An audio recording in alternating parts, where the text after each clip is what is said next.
ভাই আর বোন একসাথে। ছোট বোনটা কি বিরক্ত করতেছে দেখেন, তবু ভাইয়া কিচ্ছু বলে না। এটাই তো কি জানেন, বড় ভাই খুব আদর করে বাচ্চাদের। আমার আগে যে আরেকটা বিড়াল ছিল হানি, ম্যাক্সি, ওরা ছোট থাকতে ওদেরকে অনেক আদর করতো।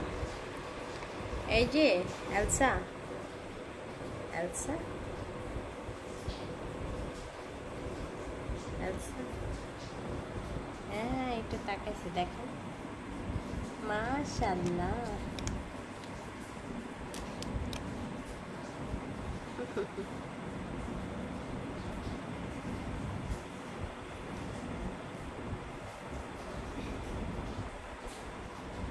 এলসা মনি, মাশাআল্লাহ কি কিউট।